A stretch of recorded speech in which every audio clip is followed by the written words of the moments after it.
భారీ వర్షాలకు సర్వం కోల్పోయాం. మమ్మల్ని ఆదుకోండి. దారకొండ పంచాయతీ తోకరాయి గ్రామస్తులు.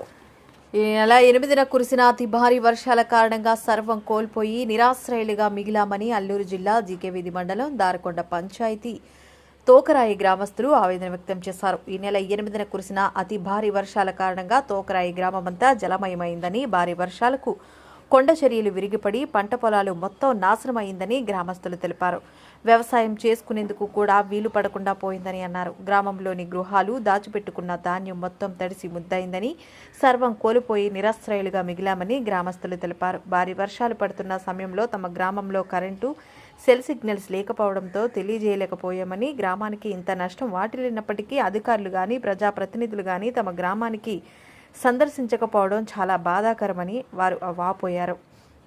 ఎప్పటికైనా అధికారులు, ప్రజాప్రతినిధులు స్పందించి తమ గ్రామానికి సందర్శించి నష్టపరిహారం చెల్లించి తమను ఆదుకోవాలని గ్రామస్తులు రెడ్డి ఆనంద్, రామారావు, సూరిబాబు, ఈశ్వర్రావు, మోహన్ రావు, చిట్టిబాబు, రామ్మూర్తి, గోపాలరావు కోరుతున్నారు.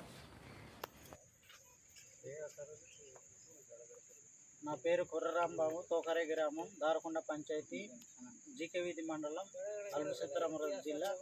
మాది ఈ తోకరాయి గ్రామంలోని ఆదివారం 8వ తారీఖు రాత్రి 10 గంటల నుంచి స్టార్ట్ అయ్యి 12 గంటలకి భారీగా వర్షం ఎక్కువ అవడంతో కొండ చర్యలు విరిగిపడి ఊరి మీద పెద్ద పెద్ద బండరాలు, తర్వాత బురదమయంతో ఊరంతా కూరుకొని పోయింది.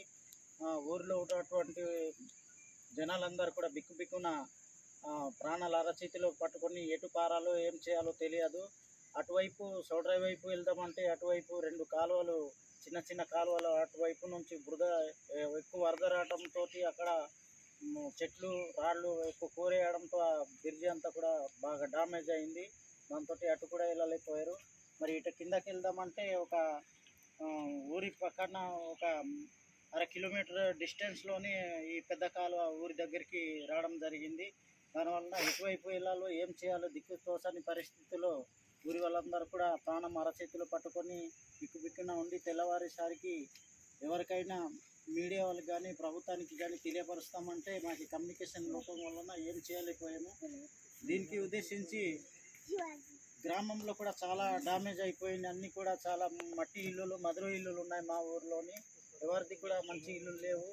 ఆ మట్టి మధుర ఇల్లులు అంతా కూడా బాగా డ్యామేజ్ అయిపోయింది. చిన్న వర్షం వచ్చినా ఇప్పుడు పైనుంచి బాగా వరద వచ్చేస్తుంది. స్మెల్ ఒక రకంగా ఊరి అంతా కూడా వరద నీళ్ళు వచ్చి కూరుకొని పోవడంతో ఊరంతా కూడా బాగా స్మెల్ వస్తుంది. మంచినీళ్ళ సమస్య కూడా కొంచెం ఉన్నది. దీనికి ఉద్దేశించి మాకు మంచినీళ్ళు ఏర్పాటు చేసి మా గ్రామం ఇప్పుడు ఉండడానికి మాకు భయం ఆందోళన ఉంటుంది. కాబట్టి చిన్న వర్షం పడితే రాత్రంతా నిద్ర లేక అలా కూర్చొని ఉంటున్నాము. మాకు సురక్షిత ప్రాంతానికి గవర్నమెంట్ మాకు తీసుకొని వెళ్ళి ఒక మోడల్ కాలనీ ఏర్పాటు చేసి మాకు సురక్షిత ప్రాంతానికి ఏర్పాటు చేస్తారని మేము కోరుతున్నాము. ప్రభుత్వం ఎలాగైనా మా యందు దయచేసి మా గిరిజనులకి కాపాడుతారని మేము ప్రభుత్వానికి కోరుతున్నాం. సుమారు 60 నుంచి 70 ఎకరాలు, సుమారు ఒక 70-75 ఇల్లులు ఉంటాయి, కుటుంబాలు ఉంటాయి మాకి.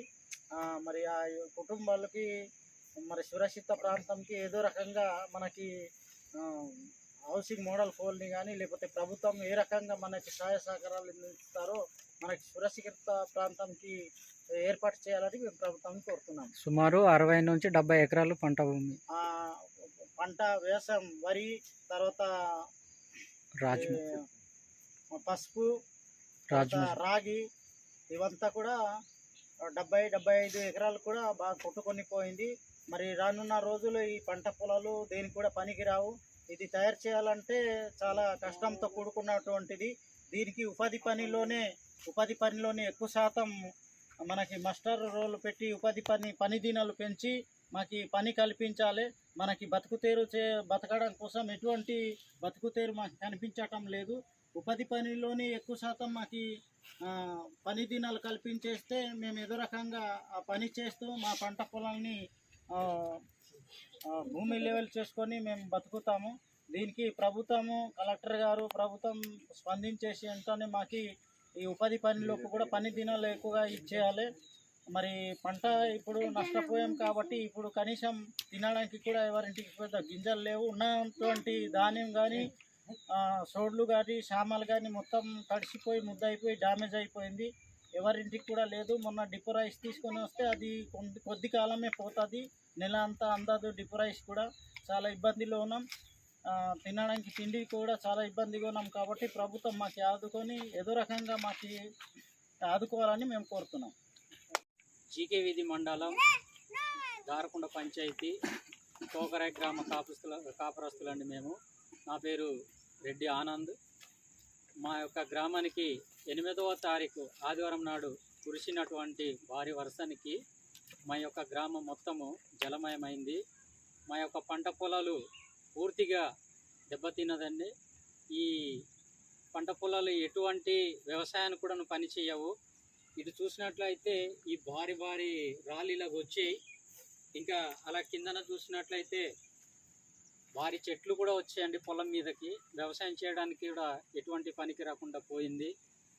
కావున గవర్నమెంటు అధికారులు వచ్చి మా యొక్క గ్రామాన్ని సందర్శించి మాకు దీన్ని నష్టపరిహారము చెల్లించేస్తారని మేము ఆశిస్తున్నాము. అలాగే అదే రోజు రాత్రి భారీ వర్షానికి కొండ చర్యలు విరిగిపడ్డాయండి. భారీ కొండ ఉంది పైన, అక్కడి నుంచి పెద్ద పెద్ద బండరాళ్ళు అలాగా విరిగిపడ్డాయి. అక్కడ నుండి భారీ చెట్లు వచ్చింది. గ్రామం అంతా చుట్టేయడం జరిగింది. ఎటు వెళ్ళలేని పరిస్థితిలో, దిక్కుతోచని స్థితిలో ఉన్నాము. ఆ రోజు రాత్రంతా అలాగే గడిపి తెల్లవారుజాము ఒక 500 మీటర్ దూరంలో బయట వెళ్ళేసి గుడారాలు ఏర్పాటు చేసుకొని అక్కడ నివసించాము. అలాగే మా యొక్క పంట పొలాలు పూర్తిగా ధ్వంసమయ్యాయి. మాది 20 బస్తాల ధాన్యం కూడాను నీట మునిగి బురదగా మారిపోయిందండి. ఈ పరిస్థితుల్లో ఏం చేయాలో అర్థం కాని పరిస్థితిలో ఉన్నది మా గ్రామ పరిస్థితి. కావున మాకు నెట్వర్క్ సమస్య వలన మా ఒక గ్రామము వీడియోస్ కానీ ఫొటోస్ కానీ బయట తెలియపరచలేదండి. మాకు ఆ సమయంలో ఏం చేయాలో కూడా తెలియని పరిస్థితి. చుట్టుపక్కల కూడా నెట్వర్క్ సమస్య వలన ఈ యొక్క విజువల్స్ బయటకు వెళ్ళలేదు. కావున ప్రభుత్వం వారు మా యందు దయ ఉంచి సురక్షితమైన ప్రాంతంలో ఈ యొక్క గ్రామస్తులందరినీ తరలించి అక్కడ ఒక మోడల్ కోర్ని ఏర్పాటు చేసి అందులో స్థిర నివాసం ఏర్పాటు చేస్తారని ప్రభుత్వాన్ని మేము వేడుకుంటున్నామండి.